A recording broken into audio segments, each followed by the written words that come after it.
You're tuned into the Spot Up Pod, the official podcast of the Spot Up Shot newsletter. I'm your host, Paul Garcia. In today's episode, Victor Wembanyama will be out for a few weeks after sustaining a calf strain injury. How do the Spurs move forward without Wemby? All right, so on Monday, the San Antonio Spurs and Victor Wembanyama were dealt some tough news. Wemby will be having to miss some time out on the court with the team due to a calf strain injury. So let's talk about this injury for San Antonio and Wemby. So Wemby did miss Sunday's game against the Sacramento Kings due to what was called calf tightness at the time. The Spurs did pick up a win without Wemby in that game. But then on Monday, he underwent an MRI, and that MRI revealed that he does have a left calf strain, according to the team. The team announced that the injury did occur during Friday's 1-point loss for the Spurs to the Golden State Warriors, and they did not provide a timetable for his return. Well, multiple reporters have provided some sort of timetable here, from reporters like Shams Charania of ESPN and Michael Wright of ESPN to Tom Orsborn of the San Antonio Express News and also Michael Scotto of Hoops Hype. So basically, when we take all their reports, Victor's expected to be reevaluated in about 2 to 3 weeks. So again, the key word there is reevaluated. That doesn't mean that in 2 to 3 weeks he's going to be back automatically on the court. It just means the team will kind of figure out where he's at in his recovery, and then from there, who knows how long he's still got to miss before he returns to the court. So again, the key words there from these reporters are that he's going to be reevaluated in 2 to 3 weeks. So if we look at that 2-week timeline, which that would kind of roughly be around December 1st, Victor would miss 6 games of the season by that point, or would miss 6 games coming up. Then if we look at the three-week timeline that for that reevaluation, that would be around December 8th range, which would now be 10 games for Victor. So again, I think that it's really tough to tell when Wemby's exactly going to be on the court, because again, we don't have access to the Spurs' medical information, that their kind of medical plan that they have outlined for him in his recovery. When he comes back, whenever he gets reevaluated, should I say, how long from there is it for him to quickly ramp up and get ready to play? Is it another week or two? Is it just a few days? We just don't have that kind of access or that kind of information.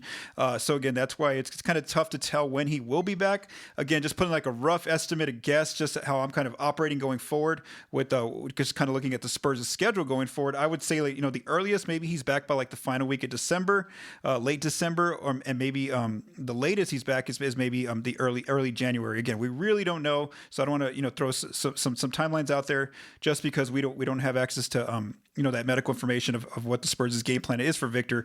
One player who we can look at, though, for the Spurs in terms of how they're operating with the player with the calf strain injury is rookie Dylan Harper. We know that back on November 3rd, the Spurs announced that Harper as well underwent an MRI, and that also revealed a left calf strain back on November 3rd. And now, so as of today that I'm recording this on Monday, November 17th, Harper has now missed 2 weeks of the season.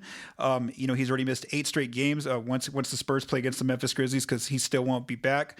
We do know that recently he got out of a boot that they had on him, or that he had to be wearing as he's recovering from that calf strain. So again, Harper's just a guideline right now, just early on, of what could potentially look like 2 weeks for now. And again, the fact that Harper's still not back quite yet. One thing we know about the Spurs, though, whether it's with Harper or Wemby or just any of their players, they're not going to rush any players back, especially with this type of injury. They're always going to err on the side of caution. They're not going to rush Victor back unless he's 100% clear. So before Sunday's game, head coach Mitch Johnson did say that calf tightness is something that you don't want to take lightly, especially it brings an added precaution for the team, just because of some of the notable players in the NBA who have had calf strains, and then that leads to worse injuries down the road, such as Achilles injury. So according to Dean Oliver of ESPN Analytics, Jason Tatum, Damian Lillard, and Tyrese Halliburton all experienced some sort of calf strain before they ended up tearing their Achilles. So again, that's why you don't want to you want to really make sure Victor and Dylan and anybody dealing with the calf strain injury is 100% ready to go and they're cleared. You don't want to rush those players back. So here's Coach Johnson talking about how the team wanted to be cautious with Victor's injury at the time when it was known that he only had calf tightness. I think it was just something that he felt. I don't think there was a specific play. And, obviously we've seen around this league recently, the calf tightness thing is not something you want to take lightly. So just got to get some more information and don't want to push it there. And now here was Coach Johnson after the game, basically saying, that they were going to dive deeper into figuring out what the issue was. And obviously, a day later, we do know that it is a calf strain. But basically saying that message of they're not going to risk, Wemby's health here in trying to rush him back. I have not got any more information since we talked pregame, but again, I know he's chomping at the bit. He wanted to play 82 games. Calf tightness. We'll see what that means, and when we dive into it, but. We're not gonna gamble on that one. Bad choice of words. Sorry. Rephrase it. Yeah, we're not gonna risk it. So yeah, basically, I mean, all in all, that's basically, the key point there is that the Spurs are not going to rush Victor back. So again, we don't really know when he's coming back. Again, right now, what the reporters are reporting is that he will be reevaluated within 2 to 3 weeks. But again, we don't have a clear timeline of exactly when he'll be back on the floor. I also want to mention just some other injuries for the team. Stephon Castle left the game with the hip injury on Sunday against the Kings, and he didn't return to the second half. He is going to be out on Tuesday against the Memphis Grizzlies with what the team is calling a left hip flexor soreness. And so again, Castle looks like he's more so day to day. His injury doesn't look as severe as Wemby and Dylan Harper's. And also, reserve point guard Jordan McLaughlin is also going to be out of that game on Tuesday against the Memphis Grizzlies with left hamstring tightness. So again, multiple players here injured right now for the Spurs. All right, so now that we know that Victor's going to be out for a few weeks, the next question leads to, how did the Spurs move forward without Victor? So before the game against the Kings, Coach Mitch Johnson did talk about how this roster is better equipped to deal with some injuries. What he called roster volatility, where players are going to be in and out of the lineup throughout the season due to injuries. So the Spurs kind of got a glimpse of this early on in the season, and they still had a winning record with them missing De'Aaron Fox, Luke Cornett, Jeremy Sohan, Lindy Waters, the third for a number of games to start the season, and then also Dylan Harper, of course, is currently on the injured list, and they're still winning games even without him. So again, they do have a lot more depth, the San Antonio team, and on nights when they're almost fully healthy, we've seen that some really good players don't even get on the court. Guys like Jeremy Sohan barely played against the Warriors. Lindy Waters didn't play at all. Kelly Olynyk didn't really play at all. So again, some players just don't get enough minutes, whenever everybody's out there. But now this is a situation where it's a good thing that they have all this depth, because now these guys can be prepared to come in and get extra minutes and have a higher usage rate in their minutes. So Sunday's game against the Kings, when the Spurs picked up that 13-point win, did give a glimpse of how the Spurs should be favored and look okay, pretty good against these below 500 teams like the Kings, where San Antonio, they led by double digits for most of the night. They led by as many as 19 points. I know the Kings got it within single digits there in the fourth quarter, but the Spurs won a comfortable game there by 13 points. So one thing we saw was how De'Aaron Fox, with the Spurs missing Wemby and then also, missing Stephon Castle for another half of the game, that he can be very aggressive and really see a huge increase in his aggressiveness to increase his usage rate, where basically, he's ready to score, kind of going in there, shooting from three as well, where he ends up with 28 points on the night. Also creating for his teammates. He ended up with 11 assists as well. So I think that's one thing you can count on with Victor out going forward, and even Castle for at least this game on Tuesday, is that you're going to see a much more aggressive De'Aaron Fox. Really, he knows that he has to be the guy that kind of guides his team, picking up the pace, pushing the ball, but then also being that player in the pick and roll in the half court, or trying to break down his defender one-on-one and really create for himself or others. So I think that's one thing you're definitely going to see is a much more aggressive De'Aaron Fox compared to how he was trying to kind of find his way with the chemistry with Castle and Wemby when those three players were out on the floor in those first few games together. Another player who's going to probably get more minutes is Julian Champagnie, and I think he's going to start with Castle out at least Tuesday against the Grizzlies. And of course, we know that Champagnie is going to bring that spacing from outside from 3-point range, and also his wing defense. I think also Devin Vassell and Harrison Barnes are going to see an uptick in their usage, where they get to do a little bit more on ball. When maybe the defense really game plans for Fox, or really tries to take away some of his opportunities. They're going to really the Spurs are going to rely on Vassell and Harrison Barnes to kind of create a little bit more than they're used to with being out there with Wemby and with Castle and Fox.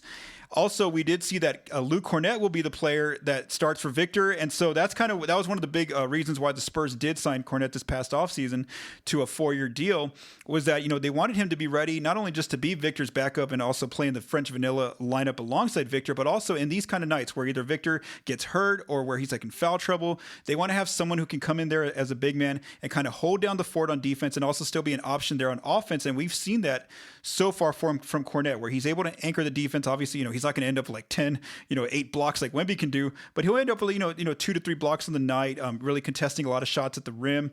And then also, on offense, rolling and having, efficient touch there at the rim on his rolls for dunks and alley-oop finishes. Also, attacking the offensive glass for putbacks or opportunities to create threes for his teammates whenever he gets those offensive putbacks. So again, I think that Kornet, this is the scenario that the Spurs were kind of envisioning in the event that Victor ever got hurt or got into some foul trouble, was to have Kornet come in and kind of hold down the fort. And I think that's what he's showing that he can do. So here's just some very early data, because it is very early in the season and Kornet's only played in a handful of games here so far. So according to cleaningtheglass.com, in 196 possessions without Victor on the floor, but with Kornet on the floor, the Spurs are outscoring opponents by 11.9 points per 100. That's in the 87th percentile. Very good number there, or percentile. On offense, the Spurs are scoring 119.9 points per 100, which is a pretty good offense right there. And then on defense, they remain good as well, very good, holding teams to 108 points per 100, 91st percentile, which is very good. There. And so again, we just saw that one game sample size against the Kings, where the Spurs had a good defensive night. They still held the Kings with Kornet anchoring the defense to fewer than 30 points in 3 out of the 4 quarters. So again, it was just a one game without Wemby out there on the floor at all. But for now, in that one game, we did see against a below 500 team like Sacramento, Kornet did a great job on defense, anchoring the paint there with Victor out. Also, looking forward to Tuesday, looking ahead to Tuesday with Stephon Castle supposed to be out, and also Dylan Harper, I do think that it's the Spurs. The Spurs right now don't have a backup point guard. Also, with even Jordan McLaughlin out, so we did see some lineups out there where like Devin Vassell was running the point. Keldon Johnson would bring the ball up. There was no point guard out there. But I think that now we do see on Tuesday maybe Lindy Waters III gets some minutes there, just to have 3 wings, different players that could kind of bring up the ball. So maybe Waters gets some added minutes right now with Castle until Castle returns or Harper returns. You're going to see it, I think off the bench, you're going to continue to see a higher usage rate in Keldon, where he's more aggressive in his attack, knowing that, the Spurs are going to need his bench scoring now, coming off the bench. You're also going to see more minutes from the Jeremy Sohan, Kelly Olynyk front court, where both players are going to start getting, consistent minutes here. They're going to be relied upon a lot more. And also, I think, as you saw on Sunday, you're going to see a lot of lineups with both Sohan and Luke Kornet out there together as well. And so, Kelly Olynyk, he's not going to be the defensive stopper that, bring that defensive presence, should I say, that Wemby and Luke Kornet bring out there. But what he can do is keep the second unit offense flowing. He's a really good hub where the team can get him the ball at the 3-point line or at the elbow, and he can kind of find cutters, move the ball around. And we saw that in that first game against Sacramento, where he ends up with 8 assists off the bench. And then also another player who might get some extra minutes now is going to be rookie Carter Bryant. We saw him get some spot minutes in that game against Sacramento, and who knows, maybe the team will look at some minutes for him as well, with all these different players out right now. So again, against the teams that are below 500, I think the Spurs are going to be fine. I think they're still going to be favored in all of those games. They should be fine against teams, on the level of like Sacramento, those kind of teams. And we saw them, win a comfortable game against those teams. I do think, though, that the real test is going to be when they play those teams that are, well above, 500, maybe like 600 or better, or those teams who are slightly or either slightly under or above 500. So here's what I mean. Let's just talk about the Spurs' schedule going forward, at least until January. So let's first focus on November, the games that are left.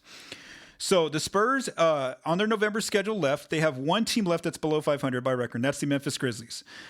Then the teams that are kind of slightly below 500 or above are the Portland Trailblazers, who are slightly below as of Monday. And then the Phoenix Suns are 2 games above 500. So again, they have 2 games against those kind of teams. Again, I would say that like those 50-50 teams, that's kind of where I'm really interested to see is how do the Spurs stack up against those teams? Are they, are they kind of able to hang with those teams, and maybe it comes down to like, a very close kind of game, a coin flip type of game, or are those teams, just a bit better than San Antonio? How much further are the Spurs without Wemby now against those kind of teams? Then, of course, there's the teams that are 600 or better. And, the Spurs have 3 games against these teams for the rest of this month. They have the Denver Nuggets. They have the Atlanta Hawks this coming week. And then they also have the Minnesota Timberwolves. So those teams, of course, I think the Spurs will definitely be underdogs against those teams. And I think those are going to be the ones that you probably do see as losses for San Antonio in those games. Now let's look at December. Again, we don't know how long Wemby's going to be out, but I just want to kind of cover the whole month and look at the kind of opponents that the Spurs have in front of them in December. So regarding below 500 teams, the Spurs do have 5 teams that they're going to face in that month. They're going to face Memphis again. They're going to have New Orleans. They're going to play Washington twice and Utah. So in those games, I think San Antonio should be favored, and I would expect that the Spurs win those games against those teams. Then there's one team who's kind of like right at 500. That's the Orlando Magic. The Magic were supposed to be better this coming season, but they've kind of struggled to start the year, although they have started to win some games right now as I'm currently speaking. So, the Magic, that's one of those like kind of coin toss teams for me with the Spurs. How much either better or worse are San Antonio compared to Orlando? Then, of course, there's the 600 or better teams, the really good teams out there, at least by record right now. And their Spurs have a lot of these teams. They have 6 games in December against these teams. They have the Cleveland Cavaliers twice in December. They have the Atlanta Hawks again. They also have the Oklahoma City Thunder twice in December. And then finally, they have the New York Knicks. So again, those are the teams where it's going to be tough for San Antonio. I think they're going to be the underdogs in all of those games. And we'll see. Again, we haven't seen how they compete without Wemby against that level of team, but we'll kind of get our first glimpse there when they play some of those teams in those level of teams in November when they play like teams like Denver, Atlanta, and Minnesota. So overall, again, we don't know when Wemby's coming back, but I do want to say, I think that it really just matters about, how much can the Spurs kind of hold the fort down without Victor?